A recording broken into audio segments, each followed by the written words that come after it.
मी तुम्हाला शब्द देतो, अतिशय महत्त्वाचा या ठिकाणी मी तुम्हाला शब्द देतो, अकलूज नगरपालिकेचा नगराध्यक्ष हा भारतीय जनता पार्टीचा होईल, 100% होईल।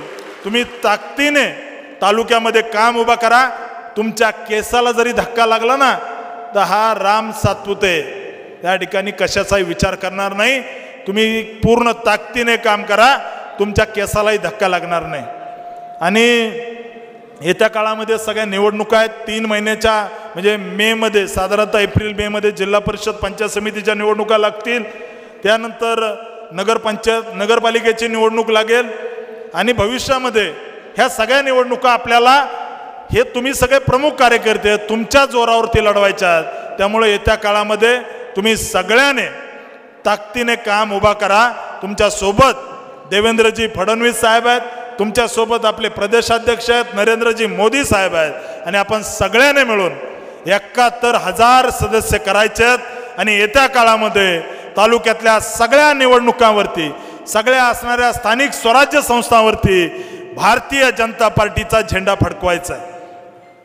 निवडणुकीमध्ये समोरचे उमेदवार आणि काही लोक म्हणले की रामभाऊ निवडणुकीनंतर इकडं जाईल तिकडं जाईल, काही जणांनी तर निवडणुकीच्या अगोदर सोपान काका पैनी टाकले होत्या, पैच राम सातपुतेला उमेदवारी नाही, हे राम सातपुतेला उमेदवारी नाही असं म्हणायचे। अरे माझ्या खिशात तिकीट होतं, लढायचं का नाही माझा निर्णय होता, त्याच्यामुळं काळजी करायचं कारण नाही।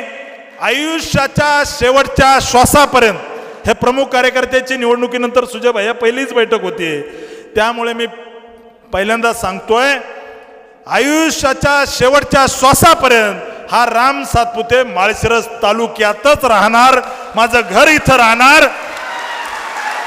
आणि यांची जी सरंजामशाही आहे, यांचं जे लुटारू धोरण आहे, यांनी लुटलेल्या बँका, यांनी बुडवलेल्या संस्था, सभासदांचे लुटलेले पैसे, या माळशिरस तालुक्यातल्या गोर गरीब जनतेवर केलेले अत्याचार, या सगळ्याला मातीत मिळवल्याशिवाय राम सातपुते शांत राहणार नाही। पूर्ण ताकदीने माळशिरस तालुक्यातल्या जनतेसोबत उभा राहील। बरेच घोटाळे बाहेर काढायचे, 4-5 दिवसात अजून एक मोठा घोटाळा बाहेर काढतो, हे सोडत नाही एवढं तुम्हाला पक्क सांगतो, सोडणार नाही। आणि मला देवेंद्र फडणवीस साहेबांनी सांगितलंय, रामभाऊ तू घाबरू नको, तुझ्या मागे पूर्ण पार्टी ताकदीने उभा आहे। आणि घाबरणं तर राम सातपुतेच्या रक्तातच नाही, अजिबात नाही। ते सुरेश अण्णा परवा दिवशी म्हणले ना, सुरेश दस टीव्हीला बघितलं असेल, रगेल वागायचं रगेल, मी रगेल आहे, काळजी करायचं कारण नाही। त्याच्यामुळं आपल्याला सगळ्याला मिळून या निवडणुकीमध्ये, येणाऱ्या स्थानिक स्वराज्य संस्थेच्या निवडणुकीमध्ये भाजपचा झेंडा फडकवायचा आहे। जर कुणाला कुणी धमकी दिली तर मला फोन करा, कुणी तुम्हाला धमकी देणार नाही आता।